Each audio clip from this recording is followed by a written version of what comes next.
Indian food റെസിപ്പിയിലേക്ക് ഏവർക്കും സ്വാഗതം. ഇന്ന് നമ്മൾ തയ്യാർ ചെയ്യാൻ പോകുന്നത് റേഷൻ കടയിൽ നിന്നും വാങ്ങുന്ന വെള്ളയരി കൊണ്ടുള്ള ഫ്രൈഡ് റൈസ് ആണ്.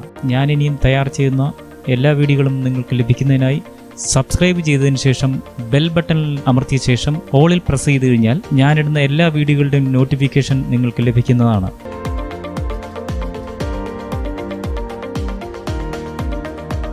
ഒരു കിലോ അരിയാണ് നമ്മളിവിടെ എടുത്തിരിക്കുന്നത്. അതിലേക്ക് നമുക്ക് 10 മിനിറ്റ് കുതിർക്കേണ്ടതായിട്ടുണ്ട്. അപ്പോൾ അതിലേക്ക് നമുക്ക് വെള്ളം ഒഴിച്ചു കൊടുക്കാം.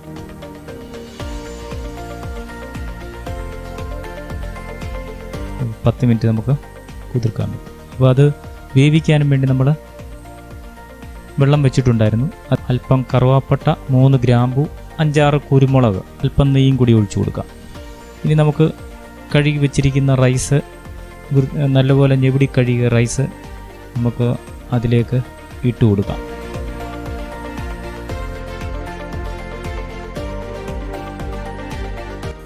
നല്ലപോലെ ചൂടായതിനു ശേഷമാണ് നമ്മൾ അത് അരിയാനത്തിലേക്ക് ഇട്ട് കൊടുക്കുന്നത്. ആവശ്യത്തിനുള്ള ഉപ്പുനീരും കൂടി നമ്മൾ അതിനകത്തിൽ ഒഴിച്ചു കൊടുക്കുന്നുണ്ട്. ഇനി നമുക്ക് പച്ചമുളക്, വെളുത്തുള്ളി, അല്പം ഇഞ്ചി, 2 തക്കാളി, 2 ക്യാരറ്റ്, 2 സവാളയും ഒരു ചെറിയ സവാളയും കൂടി നമ്മൾ എടുത്തിട്ടുണ്ട്. അല്പം ക്യാബേജ്. ഇനി അത് എല്ലാം കട്ട് ചെയ്യുക.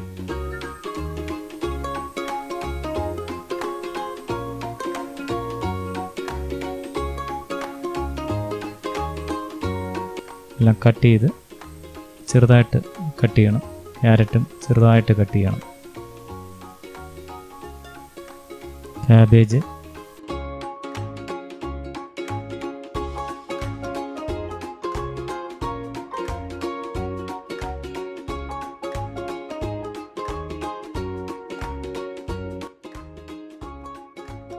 എല്ലാം കട്ട് ചെയ്ത് റെഡിയായിട്ടുണ്ട്. പുതിനയിലയും മല്ലിയിലയും നമ്മൾ കട്ട് ചെയ്ത് റെഡിയാക്കിയിട്ടുണ്ട്. അത് ആവശ്യത്തിന് ടേസ്റ്റ് അനുസരിച്ച് ഉപയോഗിച്ചാൽ മതി. നമുക്ക് പാൻ വെച്ചിട്ട് വെളിച്ചെണ്ണ ഒഴിച്ചു കൊടുക്കാം. അതിലേക്ക് സവാള സ്ലൈസ് ചെയ്ത് കുറച്ചെടുത്ത് നമുക്ക് വഴറ്റിയെടുക്കാം.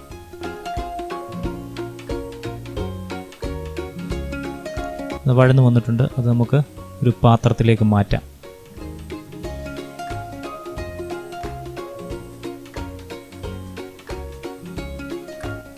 നമ്മുടെ അരി ഈ സമയം കൊണ്ട് വെന്തിട്ടുണ്ട്.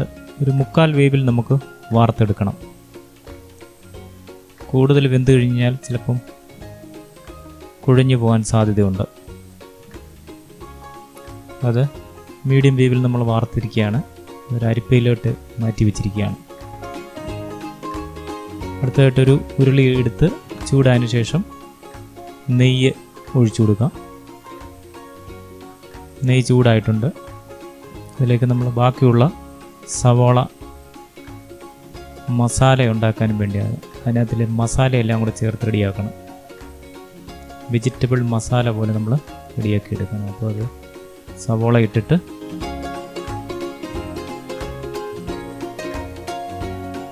ഒന്ന് വഴന്ന ശേഷം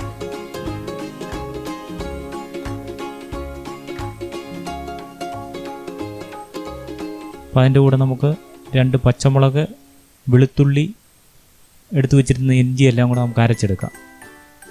അത് നമ്മൾ അരച്ചെടുത്തിട്ടുണ്ട്. അത് നമുക്ക് ഈ വഴന്ന് വരുന്നതിൻ്റെ കൂടെ തന്നെ അതിൻ്റെ കൂടെ ഇട്ട് കൊടുക്കാം. ഇത് നല്ലപോലെ ഒന്ന് ഇളക്കി കൊടുക്കാം.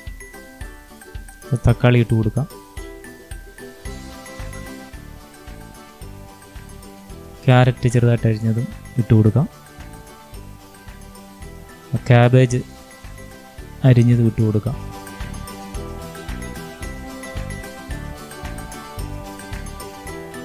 എല്ലാം കൂടെ ഒന്ന് പച്ചമണം മാറുന്നിടം വരെ ഒന്ന് ഇളക്കി കൊടുക്കാം. അതിൻ്റെ കൂടെ നമ്മൾ മുളക് പൊടി 1.5 teaspoon, garam masala 1/4 teaspoon, 1/4 teaspoon മഞ്ഞൾപ്പൊടി, ഇത്രയും കൂടെ നമുക്ക് അതിനകത്തിലേക്ക് ഇട്ട് കൊടുക്കാം.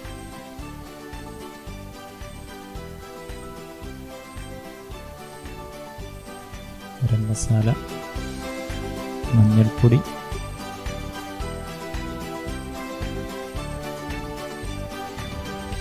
അതെല്ലാം കൂടെ ലോ ഫ്ലെയിമിൽ വേണം നമ്മളത് ഇട്ട് കൊടുക്കാൻ. അവിടെ ചേർത്തൊന്ന് അതിലേക്ക് നമുക്കൊരു നാരങ്ങ കൂടി പിഴിഞ്ഞൊഴിച്ചു കൊടുക്കാം.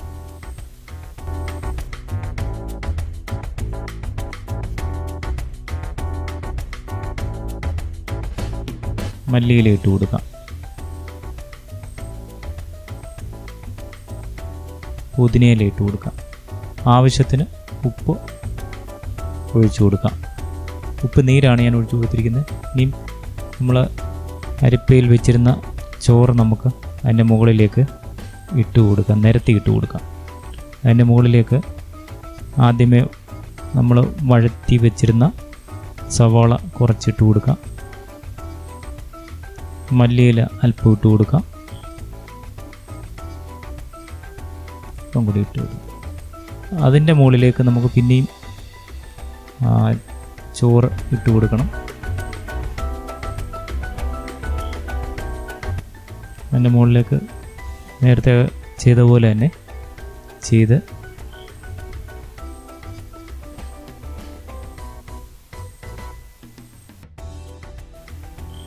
മഞ്ഞൾപ്പൊടിയും കൂടി ഇട്ട് കൊടുക്കാം. അല്പം നെയ്യ് അതിൻ്റെ മുകളിലേക്ക് ഒഴിച്ചു കൊടുക്കാം. നമുക്ക് ഒരു 10 മിനിറ്റ് അടഞ്ഞിരിക്കട്ടെ ചെറു ചൂടിൽ. അപ്പോൾ അത് റെഡി ആയിട്ടുണ്ട്. നല്ലൊരു മണവും വരുന്നുണ്ട്. ഇത് നമ്മളിനി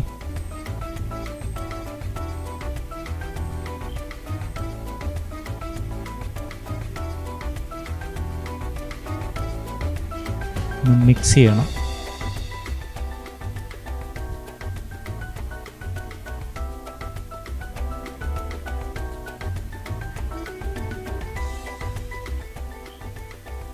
എല്ലായിടത്തും ഒരുപോലെ ആവത്തക്ക രീതി മിക്സ് ചെയ്യണം.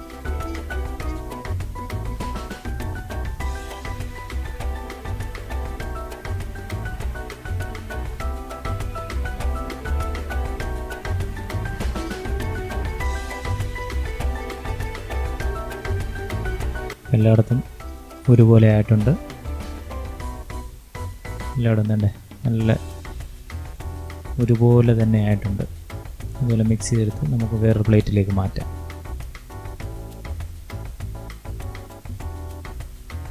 അപ്പം അതിൻ്റെ കൂട്ടത്തിൽ പപ്പടവും കൂടെ ചേർത്ത് കഴിക്കുകയാണെന്നുണ്ടെങ്കിൽ വളരെ രുചിയാണ്. അപ്പം നമ്മുടെ റേഷനരി കൊണ്ടുള്ള ഫ്രൈഡ് റൈസ് റെഡി ആയിട്ടുണ്ട്.